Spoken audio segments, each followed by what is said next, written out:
Assalamualaikum warahmatullahi wabarakatuh.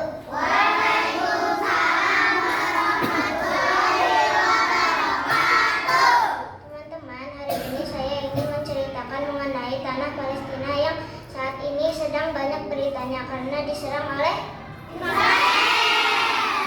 Palestina ini sendiri dikenal juga dengan sebutan negeri para anbiya atau negeri para nabi. Kenapa disebut seperti itu?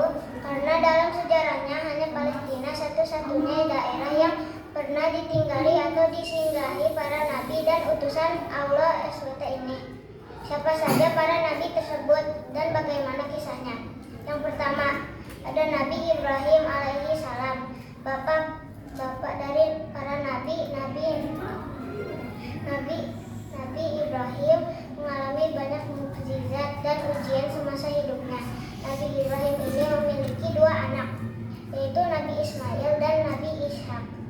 Yang kedua, Nabi Ishak alaihi salam. Nabi Ishak adalah putra kedua dari Nabi Ibrahim. Nabi Ishak ini melanjutkan penyebaran pesan Allah SWT di Palestina setelah ayahnya meninggal. Yang ketiga, ada Nabi Yakub alaihi salam. Nabi Yakub ini lahir di Palestina dan merupakan putra dari Nabi Ishak.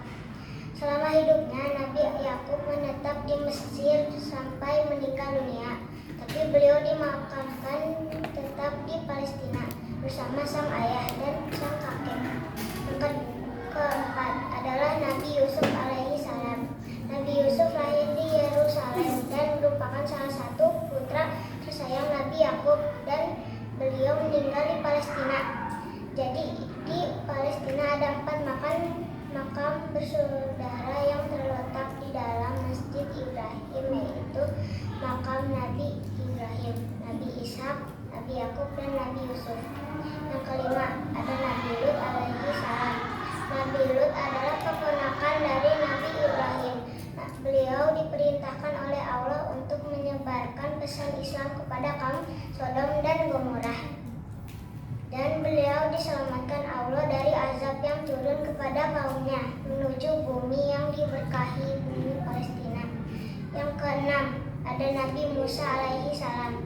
Nabi Musa memegang tempat khusus di dalam Islam dan kitab suci Taurat yang telah diturunkan kepadanya. Nabi Musa paling sering disebut dalam Al-Quran dibandingkan nabi-nabi lainnya. Dan makam Nabi Musa adalah salah satu tempat religius paling besar di Palestina. Lalu yang ketujuh ada Nabi Daud alaihi salam. Nabi Daud memimpin Palestina selama 40 tahun.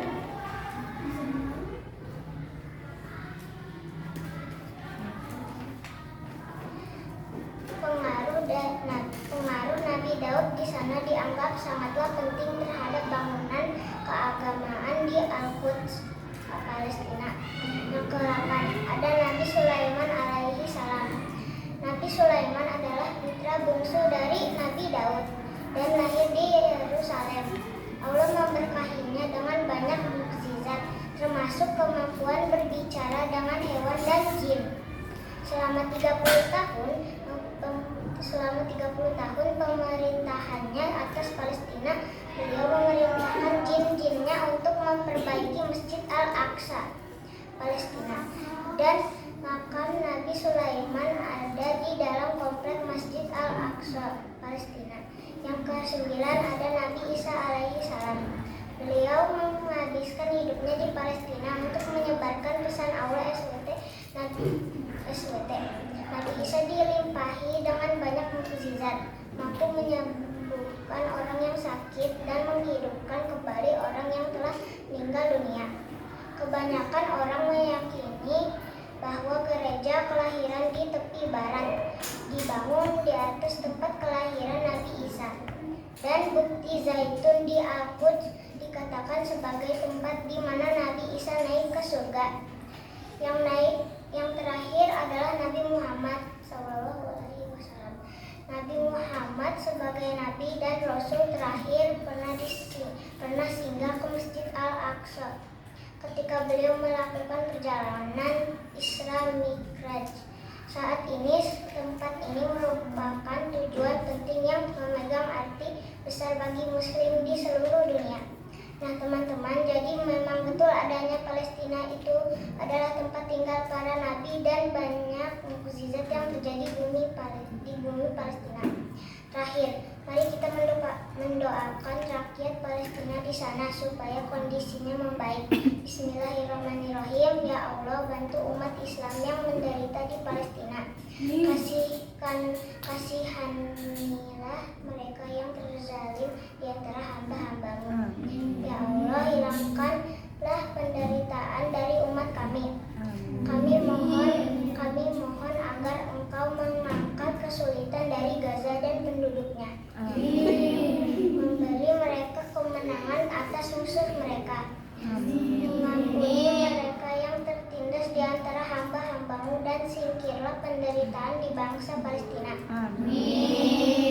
Ya Allah, berikanlah mereka kesehatan, lindungilah mereka dan dukunglah mereka serta seluruh kaum muslim. Ya Allah, peliharalah kami dan mereka dari segala bahaya, baik dalam urusan dunia maupun agama. Amin. Sekian kuntum dari saya, semoga bermanfaat. Assalamualaikum warahmatullahi wabarakatuh.